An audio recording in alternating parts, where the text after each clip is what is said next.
Welcome back to the memory genius channel. आज 5 मार्च है और आज का जो द हिंदू न्यूज़पेपर है उसमें से ये कुछ जो वर्ड्स हैं वो लिए गए हैं एडिटोरियल पेज से, और एक और दो वर्ड ऐसे भी हैं जो नो योर इंग्लिश राइट वहाँ से लिए गए हैं। तो बहुत ध्यान से फोकस होके आप इन वर्ड्स को समझेंगे राइट द हिंदू वोकैबुलरी के। चलिए तो फर्स्ट वर्ड को लेते हैं। The word is accolade. तो सबसे पहले जो इसका मीनिंग है वो आप समझेंगे। It's an award of merit या फिर स्ट्रॉन्ग प्रेज एंड अप्रूवल। तो कैसे यूज होता है वो हम बता रहे हैं कि in Hollywood an Oscar is the highest accolade right. तो अब कैसे याद करना है वो देख लीजिए। एक्कोलेट, तो यहां से जो लिंक वर्ड हम निकाल रहे हैं एक्कोलेट, कॉलगेट। मान लीजिए, इमेजिन कीजिए कि कॉलगेट कंपनी ने अपनी जो सेल है वो बहुत ज़्यादा बूस्ट कर ली और उसको ग्रैंड सक्सेस मिल गया। तो फिर हम ये सोच रहे हैं कि कॉलगेट कंपनी राइट को जो अवार्ड मिला that is for its highest accolade right. तो इस तरह से याद करना है। नेक्स्ट वर्ड की तरफ चल रहे हैं। The word is supine. Supine का जो मीनिंग है, एक तो ये है कि लाइंग ऑन बैक, ठीक है, बिल्कुल लेट जाना, ओके, पैसिव हो जाना या यूं कह लीजिए इनएक्टिव हो जाना, सुस्ती राइट। तो सुपाइन एटीट्यूड हो सकता है। और यूज जो हुआ है वो यहाँ पे कि द डिफीटेड प्यूजिलिस्ट ले सुपाइन ऑन द कैनवस, मतलब कैनवस पे वो लेट गया, बैक पे लेट गया। तो कैसे लिंक करना है देखियो, सुपाइन तो सुपाइन स्पाइन स्पाइनल कोड, तो लिंक बहुत ही मैचिंग लिंक आ रहा है। तो स्पाइनल कोड जो है वो बिल्कुल सीधी स्पाइनल कोड करके लेट गया। तो सुपाइन एटीट्यूड हो सकता है, means inactive right. Next word है ब्लॉक हेड, और ये हमने आज जो द हिंदू का न्यूज़पेपर है नो योर इंग्लिश सेक्शन, जो सुब्रमण्यम के जो ऑथर है उस सेक्शन के, वहां ये वर्ड आया है ब्लॉक हेड। देखिए, ब्लॉक हेड का मतलब होता है फुलिश पर्सन, पागल। हम किसी को मूर्ख बोल देते हैं ना, तो that is called block head. तो वेरी इजी टू मेमोराइज, देखो नाम से ही पता चल रहा है ब्लॉक हेड। इमेजिन कीजिए कोई आपकी नॉलेज में कोई भी फुलिश पर्सन है तो उसका जो फेस है वो इस तरह से ब्लॉक बना हुआ है राइट। तो he is blockhead person, इस तरह से आप इमेजिन कर सकते हैं। And very easy to remember this word. Next word है आपका कॉन्वोल्यूटेड। कॉन्वोल्यूटेड इसका मतलब है क्वाइल्ड अराउंड, ट्विस्टेड, बहुत ज्यादा उलझा हुआ राइट, इन्वॉल्व, कॉम्प्लिकेटेड या फिर कॉम्प्लेक्स। तो कैसे यूज होता है कि इस आर्गुमेंट वाज सो कॉन्वोल्यूटेड, इतना कॉन्वोल्यूटेड था, इतना कंफ्यूजन वाला था कि few of us could follow it intelligently right. तो कैसे याद करना है वो हम बता रहे हैं हम। कॉन्वोल्यूटेड, तो कॉन्वोल्यूटेड मतलब कौन, किसने रिवॉल्व कर दिया ये रिबन, किसने कंफ्यूज्ड कर दिया, किसने ट्विस्ट कर दिया। तो इस तरह से लिंक करना है। सभी लिंक निमोनिक्स आप अपनी नोटबुक में लिख लेंगे right. So convoluted. Next word कर रहे हैं। The word is emanate. Emanate, emanate होता है डिस्प्ले करना, दिखाना, issue forth, come out right.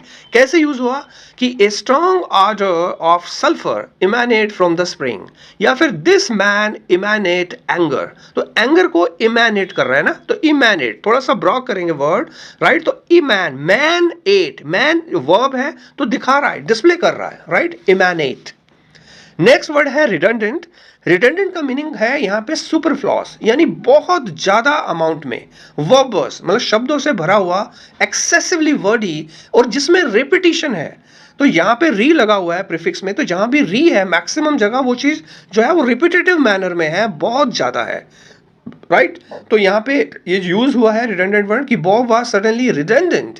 कोई भी चीज जो होती है वो रिडंडेंट हो सकती है राइट। तो याद करना वेरी सिंपल, थोड़ा सा ब्रेक करना है। रिडंडेंट, तो डन डन डन, बहुत अधिक मात्रा में फैला हुआ राइट, या फिर full of words. Next word है स्टैच्यूट।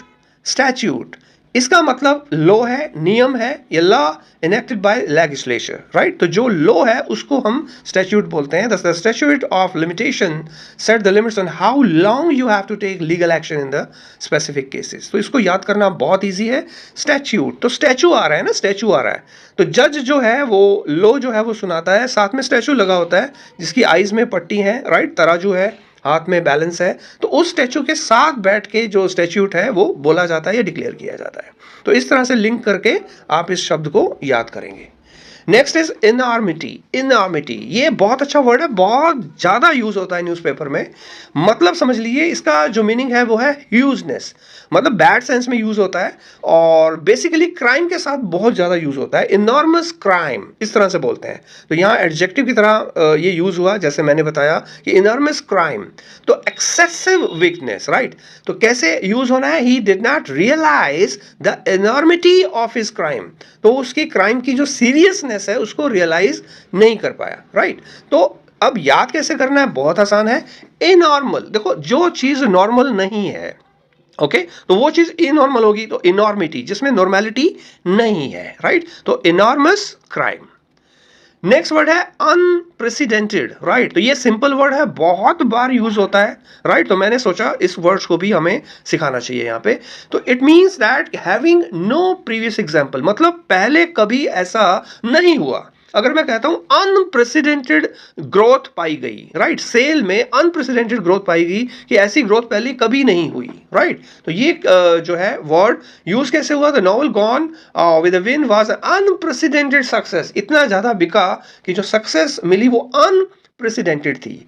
याद कैसे करना है, वेरी सिंपल, अनप्रेसिडेंट, प्री मतलब पहले, अन लग गया तो अपोजिट जो है वर्ड वो आ गया कि जो पहले ऐसा नहीं हुआ, आज की जो ग्रोथ है वो पहले कभी भी ऐसे नहीं थी, तो अनप्रेसिडेंटेड ग्रोथ, राइट। तो यहां एज एन एडजेक्टिव जो है वो यूज हो गया, वेरी सिंपल, रिमेंबर।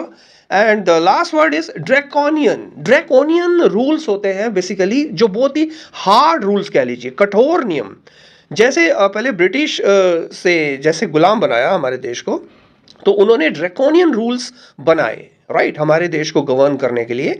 तो ड्रैकोनियन का मतलब है स्ट्रॉन्ग, बहुत ही ज्यादा हार्ड। तो ड्रैकोनियन रिचुअल बुक या ड्रैकोनियन नियम्स, तो very easy to remember, draconian मतलब ड्रैगन।